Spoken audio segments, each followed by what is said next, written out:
This is Football Primetime. I'm your host, Bill Dean. Of course, here with my two co-hosts, Brett and AJ Dean.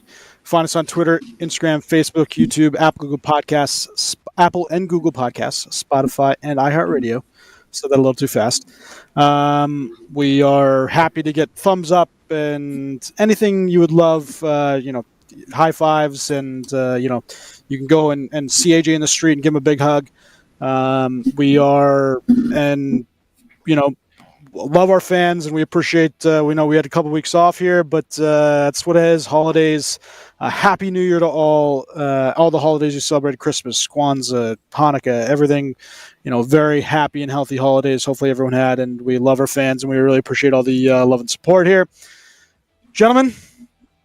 Good couple weeks of football that we, we'll talk about a little bit of it, but basically the big thing is getting to what's going on with the final playoff seeds, who's in, who's out, who's in a head-to-head death matchup where winner takes all, goes home. How was your holiday season and your football experiences? Go ahead, Brett. Start off. I mean, it's been up and down. The fantasy season is over, so it's all eyes on the playoffs now. For regular season, of course. I will say the football has been up and down in the past couple weeks. We had Christmas Day, which was nice to have. The level of play on Christmas Day wasn't great. Bad. I mean, Yep. Half of the team showed up basically, and that was reflected in all the scores on Christmas Day. One team getting shellacked and the other one laying an egg. It was bad. But besides that, there's some interesting things going on in the league. Some playoff hunts. My Steelers still in contention. They know how to string me along till the very end. See, Flacco is a fun story. I hate the Browns, but I've never wanted to see them win more than I want to see them win right now. All in all, it's going to be fun going down the stretch. AJ, what about you? Yeah, I mean, it was a good holiday. It was filled with hockey, as you know, so wasn't able to watch as much football per se, but it was good.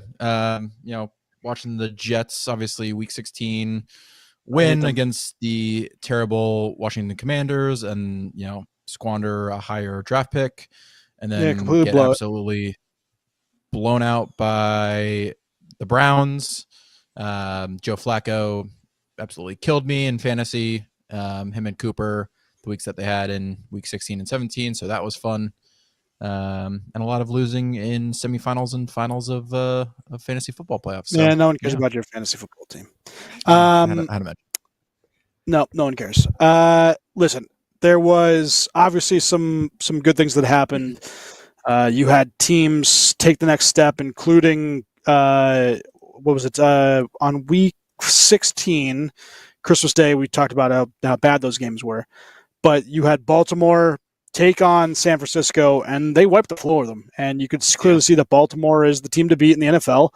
We thought it was San Fran. They've had a kind of little mini skid here, San Fran, and I still think they're dangerous, and I still think they're the team I would pick coming out of the NFC.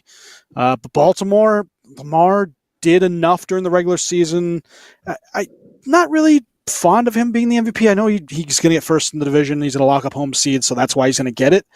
I thought that he had too many weeks of not having to do anything because his defense was so nasty and his running game, just didn't have to throw the ball. But listen, Lamar is one of the best players in the NFL at quarterback when he is on, and you saw it a couple games where he just was lights out. 5 touchdowns last game.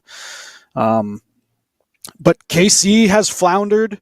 We've seen Buffalo come back and be a legit playoff contender. Philly has gone the absolute other way. Other than being the Giants, they've stunk. Fantastic to watch.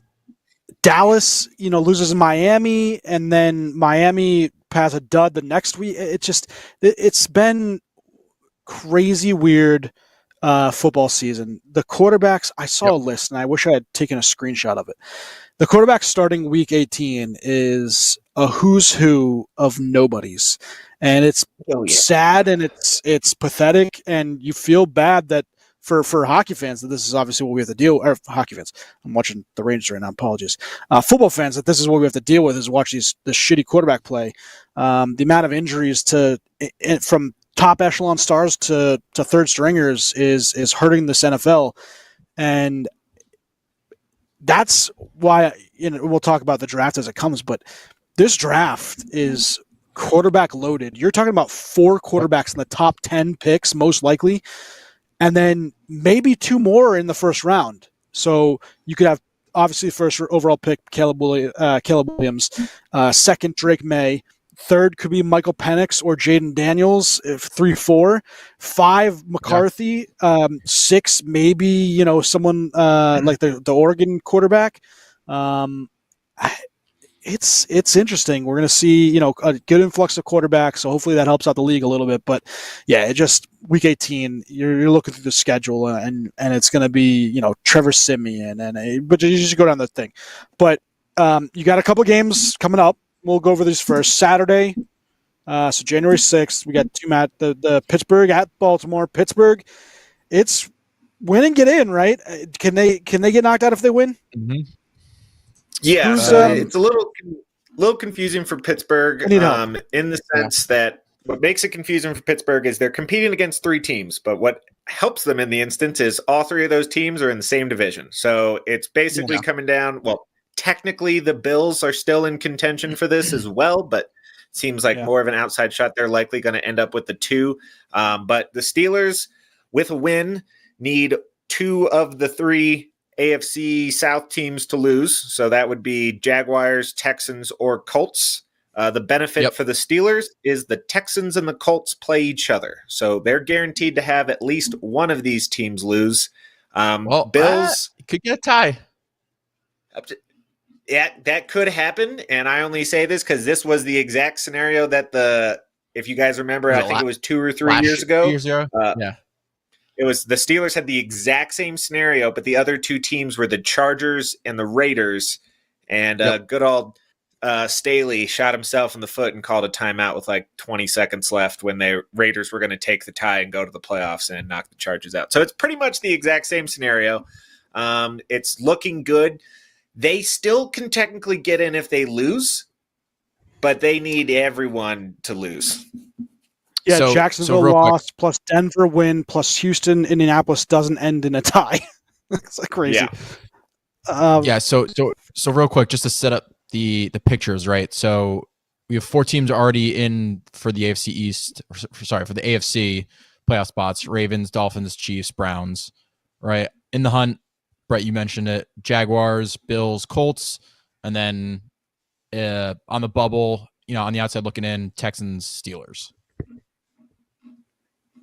Yeah, And personally, who do the Jags have? Jags have a good one, or Jags game play that's Tennessee, which would be perfect for Vrabel, right? To just stick it to a AFC South opponent like that. I'd say that's an interesting matchup just because of who Vrabel is as a coach. He's not a guy who likes to bench people on the final week, especially since it's not. I mean, it's not looking great for the Titans. I think they're still technically, mathematically, might still be alive. I don't think so. I believe they're out. But anyways, Vrabel's the guy who likes to. Titans are out. Vrabel likes to spoil stuff like this. I would not be shocked if Tannehill because I'm assuming it's going to be Tannehill again and not Levis, because I think Levis. I mean, I wouldn't put Levis back out there now. But Tannehill and Henry have a monster game against the Jaguars. That would not surprise me. Yeah, and Vrabel could be a parting shot. He's most. There's a lot of weird things going on with Vrabel, and you get the sense from some of his press conferences that he might not be long for this team after this game as well. And if Billy Belichick decides that maybe New England's done, Vrabel's stomping ground, like that's a perfect. Patriots have to trade for him, so I'd be interested to see what happens there. But Mike Vrabel in New England scares the crap out of me. I'll say that, because he does a lot with little, and I could only see him doing very good with that organization, which would piss me off again. I would love to see the Bills lose and just flounder, like either being in a playoff spot or or being out. It would just be such a Bills thing to do, right? Because I think they can get up to the second seed, right, if they win or be out. No, Bills could win. Yeah, well, Bills could win the division and get the number 2 seed if they win. which is or they're fantastic. out. Or Half of them they losing lose. they lose. Steelers win. Jaguars win. They're out, which is wild. Yeah, it'd be fantastic, and that'd be such a Bills thing Yeah, to that's do. the only that sucks. I don't want Pittsburgh or the Bills, so I want to. It's a pick a poison kind of thing here, but wait, so you Pick your potentially poison, want 3, or actually, I guess you can't really get 3 AFC South teams, right? Or 4 AFC South teams? 3. 3. No, but Right, I don't think you can. you can only get 2 AFC South teams. We can get 3 AFC North teams because Browns are in, Ravens are in, Steelers can make it 3. Personally, I would like to see the Jags. I think, and I think I'd like to see the Texans in. The way that CJ Stroud has played this year, everything like that. The team in general, I think, has played well above what any of us thought that they would be. So, I think it'd be interesting to see them in. Yeah. Yeah, I think they're fun. Yeah, I think it's good to see them. I like Indy, right? Same thing. It's I knew Houston or Indy. One of those teams is going to win. I think Houston's the more exciting team. They have the quarterback. Watching Gardner Minshew in the playoffs is probably not a great idea. Pittsburgh, listen, Mason Rudolph, his big forehead, like Pittsburgh's got a good D, and then other than that, you're boring. You guys, watching Pittsburgh football is miserable. And I understand you as a fan, you want to see it, but no one else wants to see it. It's terrible. Hey, don't worry. And all I know from that, Billy, is you haven't watched the past couple weeks because at least the past couple weeks, the offense has woken up. I'm not saying that's a fantastic sample size to go off of here, and our offense is still two weeks of but George Pickens actually playing football for the first time in a whole season, and then Deontay Johnson's still complaining. I like Jalen Warren, but they still decide that they want to give it to their bell cow back who looks like he's running through mud. And then the quarterback play is atrocious. It does feel like they have figured out the running back tandem in a good sense. Warren does get used on obvious draw plays and screen passes, and Najee Harris is the more north-south runner, and it kind of works in the sense that you can load the box against Najee and he can still get 5 yards, and then as soon as you back off, we can put Warren in and gash you for 10 yards on a little dig route. I mean, it works great. So I saw some stuff real quick, Brett, about the Steelers and some controversies over the past, I feel 2 weeks with, was it Pickens, right? Unfriending or unfollowing everybody on social media. I mean, he's a whiny little B word. Yeah, he is. But he unfollows the quarterbacks because they stink. Yeah, it's miserable. It's dumb. As much as I love Deontay and Pickens, with the way the Steelers tend to operate, one of them will be gone this offseason. And I know people are going to say, no, they'll hold on to him. I would like to remind people that Santonio Holmes was immediately cut from the Steelers after a minor arrest. I don't even remember what the arrest was. It wasn't anything serious. It was disorderly conduct. But he had just won Super Bowl MVP, making one of the greatest catches in NFL history, and was immediately cut from the team. So jettisoned. Yep. And then there's almost no chance that both Pickens and Deontay Johnson are going to be on the team next year. But the other thing is, as history has shown us, no other team's going to be able to keep them in control. So they can go wherever they want, and they will not be as productive as in Pittsburgh. As a Pittsburgh, you almost miss Antonio Brown's antics because at least you knew that he would step up and play. Pickens just sulks and then sits in the corner and doesn't do anything. The guy's the epitome of boomer bust. He had that one game that was 4 catches for 198 yards with 2 touchdowns, and then the next game he had 3 catches for 130 something yards. And you're like, if you actually try hard, you can do something well. But it's crazy. But the blocking is what's not going to get him noticed by any other teams. And I think that was the play you were talking about, AJ. He didn't block on a play that TJ Warren would have scored on. It was bad. It was real bad. It was atrocious. Next week, what really got everyone under their skin is the next week we scored on a jet sweep to Calvin Austin, and the lead blocker on that play was Jalen Warren. So Jalen Warren proved right that he would have blocked for Pickens, but it's It's okay. It's okay. Yeah. All right. Couple games we said the interesting ones are the ones where it's do or die, right? So you have Houston Indy, which is 8:15 Saturday night.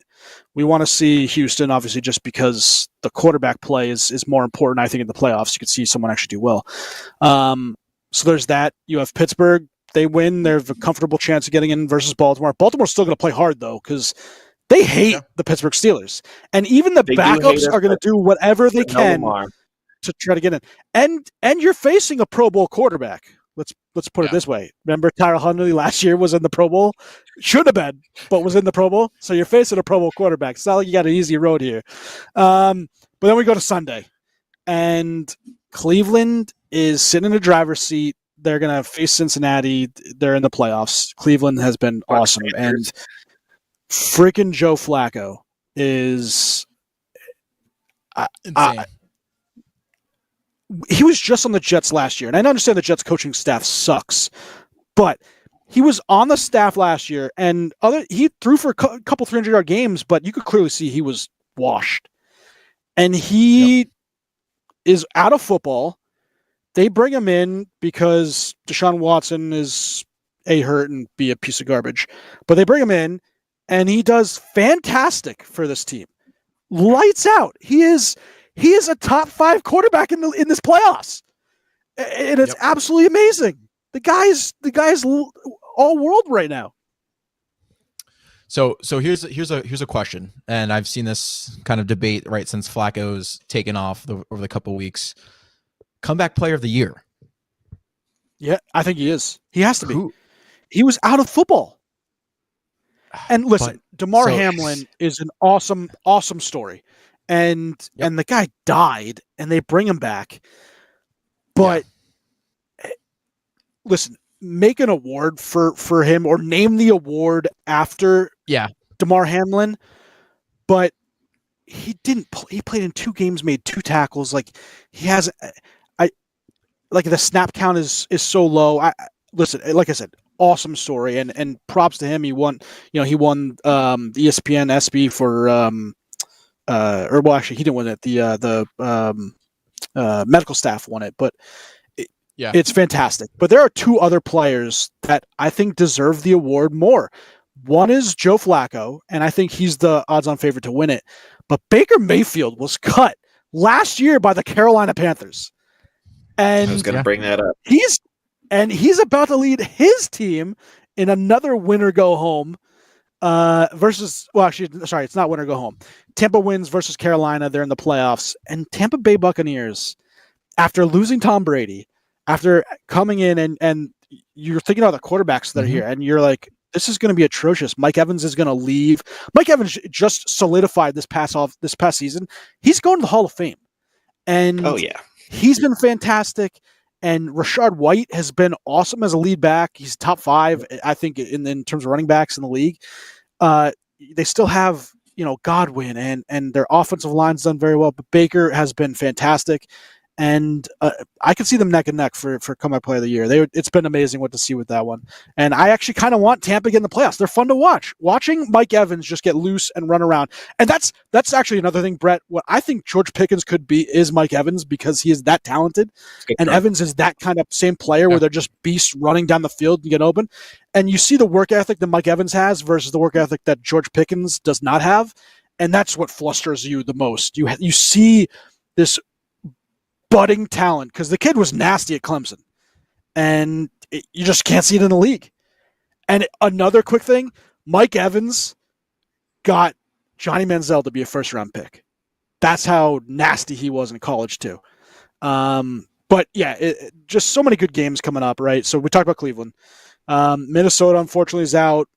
Detroit also. No, Minnesota is out, right? They're still in. Oh, no, that's right. Okay. They have a chance. So, all right. So just quickly, we'll finish off the AC real fast. So Miami, Buffalo, winner takes the AFC East. The loser, if Miami loses, they're in the playoffs no matter what. But if Buffalo loses, they have some things to happen that they could or could not make it. I kind of want Jacksonville in it. I like Trevor Lawrence. I know he's been hurt. He's been gunning it out this whole time, and it's very admirable. So I'd like to see that. But those are those AFC teams. NFC. I was about to say, you guys ready to hear the Vikings scenario? Because it is probably the wildest one we got. All right, so let's do the higher ups. So Dallas Cowboys. Dallas clinches the NFC title with a win, or a Philly tie, or a Philly loss. So Philly right now controls their driver's seat. If they get the win, Dallas controls the driver's seat. If they win, they're in. Philly, they win or lose, it's not going to matter. They're in the playoffs as well. It's just whether they win the East or not. We talked about Bucks. They win, and they're in. New Orleans loss or tie. Tampa also is in. Atlanta needs Tampa to lose and then for them to win, and then obviously New Orleans just needs to win, and then have Tampa loss. The fun ones: Seattle Seahawks, Green Bay Packers, Minnesota Vikings. Seattle can clinch a playoff berth with a win and a Green Bay loss, or a tie and then a Green Bay loss and a Tampa or New Orleans loss. So they can backdoor in as well. They have Arizona on Sunday, so I can see them getting a win. They just need to see what happens now with Green Bay. Green Bay has Chicago. So that's going to be a fun one. I think Chicago comes to play. You're looking at a quarterback in Justin Fields that needs to play well and needs to win to possibly solidify himself as the quarterback in Chicago. I don't think it's going to happen. I think no matter what, they're going to take a quarterback in this first round of the draft. But I could see him building up his stock and going to a team like the Las Vegas Raiders or some other team that is going to have a second-round pick that can make a deal with the Chicago Bears. So I'm not so confident that Green Bay is going to make this playoffs. What about you guys? If you're going to choose between Seattle and Green Bay, I still like the Packers. I think Jordan Love actually has played. Looking at his entirety of his stats this year, I think he's played actually really well for his first season. Yeah, he has. His first full season. So I think this is. I mean, it's a coin flip in a way, but I think the Packers still have that edge against the Bears. So yeah, I think Packers get in. I don't. I do think that. Well, I think they're going to get in. Who would you rather see, Green Bay or Seattle? I'd much rather watch Green Bay right now. And the reason why is you just got to look at the quarterback play. Yeah, Geno has not been what we thought might have been fool's gold that we found last year. Like everyone was enamored by how great he was last year. If you look at it, he actually had the most completed passes of like the smallest windows in the league. He was the most accurate quarterback in the NFL last year by stats, and he has been far from that this year. And the Seahawks have not been that much fun to watch. So as someone who would just want to watch good football, I'd much rather watch Jordan Love slinging it around the field. These young wide receivers. Give me Christian Watson. Give me Romeo Doubs, Jaden Reed. I'd much rather watch that. But I think it's going to be tough for them because I do think they're going to lose to the Bears.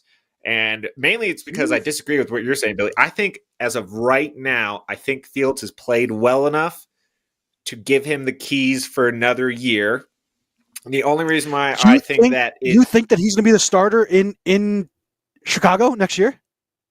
Yes.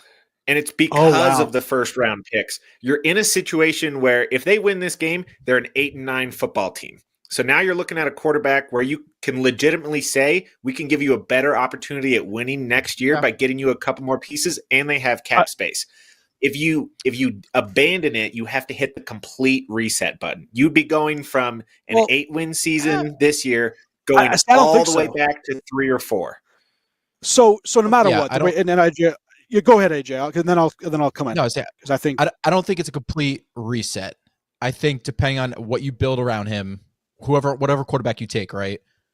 You have the weapons, right? With that second first round pick of whatever wide receiver you want to pick, or the 10th overall wherever pick, you want to go, right? Yeah. So I think you bring in weapons regardless. I agree with you, Brett. I think that if I'm the Bears and you win this game, I think regardless, right? I think you stick with Fields. I think you trade that first overall pick and recoup more picks and build even a better offense for Fields. That's more of what I'm getting at. You have the ability to build that, and you can do it by abandoning the number one overall pick. There are some good wide receivers, and if you look at the teams towards the top of the draft board, there are a lot of teams at the top of the draft board who would want to move up to get one of these top two quarterbacks. I'm not saying they're going to go far, but would I be shocked if they switched with the Giants at 5? If they made a deal with the Patriots and moved from 1 to 3, got an extra draft pick, still got Marvin Harrison Jr. to add to the team, and then also got another piece to go around it. That to me just feels like a better spot for the Bears as a franchise than going to Caleb Williams, because quarterbacks don't do well the first year in the NFL. It's too fast. Yes, there's been some exceptions of guys winning it in their first season, obviously, but like they didn't get thrown directly into the fire, start week 1, and take them all the way to the house. That I have yet to see happen. The guys who win it in their first season are guys who get thrown into the fire late in the year due to injury.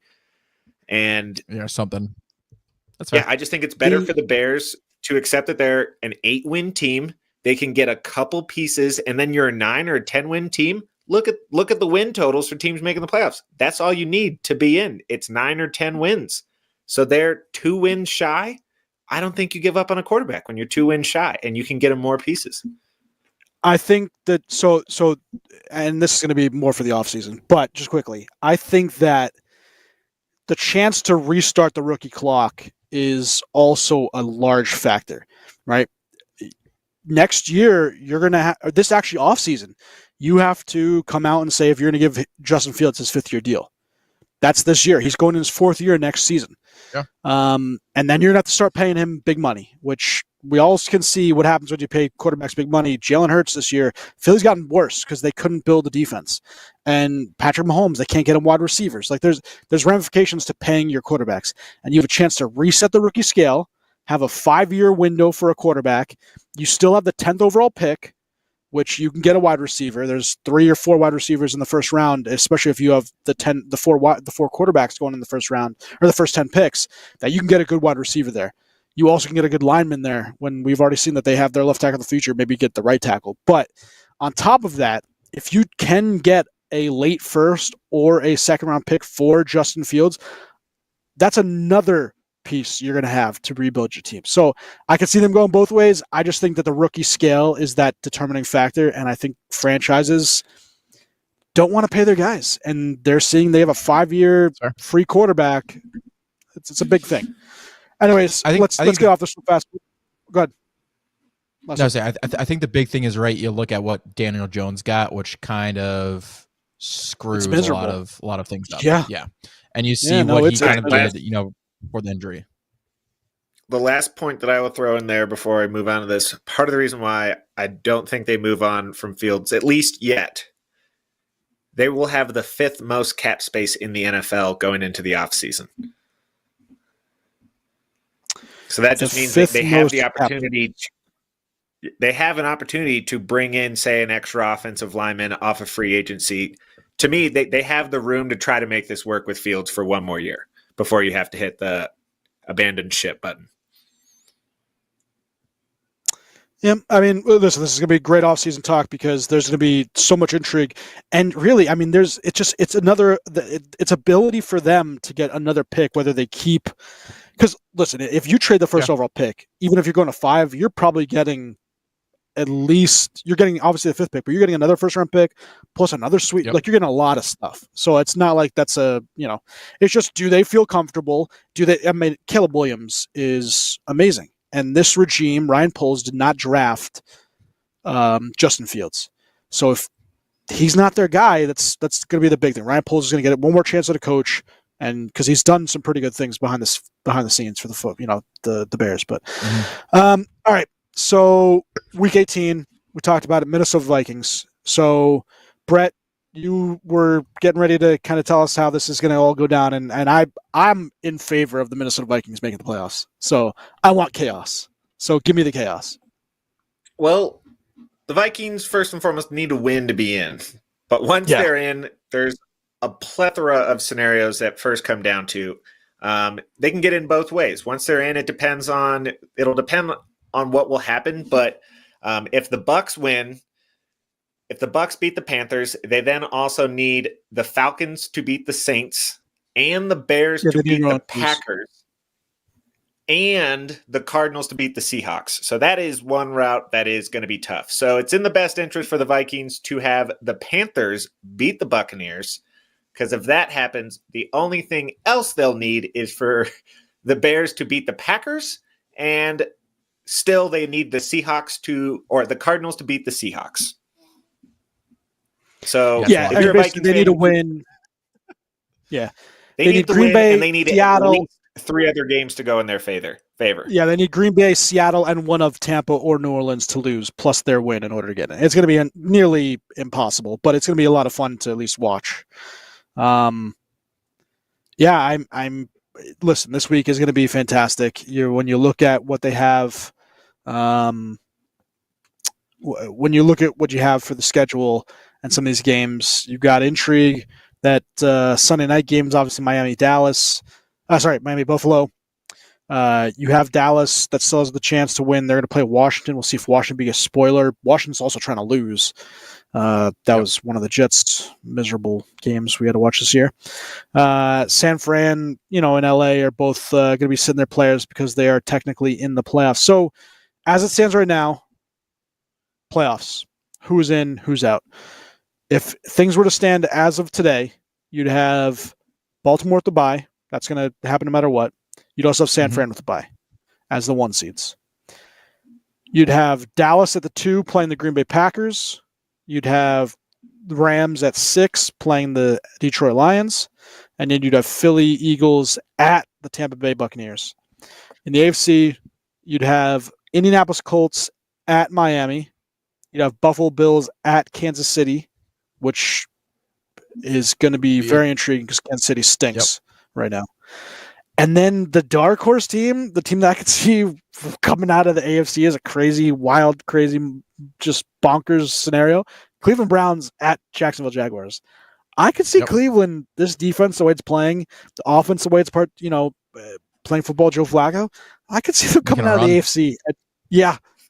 Not even a shred of doubt.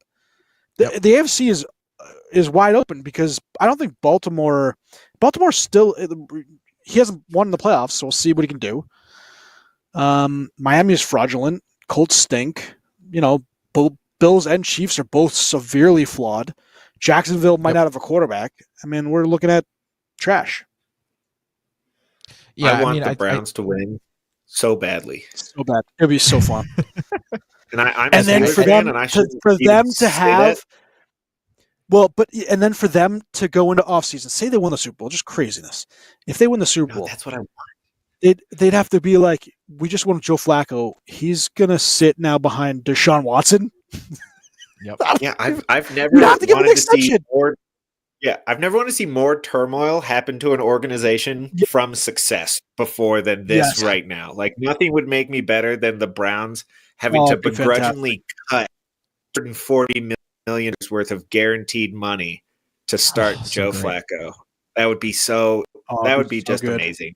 That would be fantastic. And that would be just poetic justice for their GM when he came out, when he signed that deal saying, "Oh, don't worry, I did my due diligence. Everything's fine." Yeah. So, did you?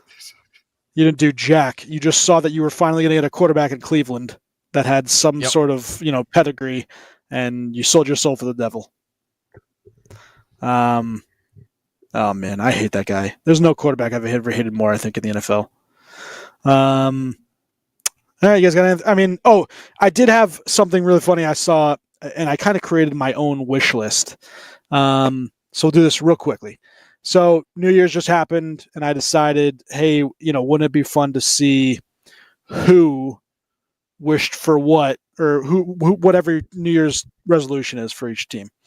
So let me pull this up quickly because I accidentally logged out of it.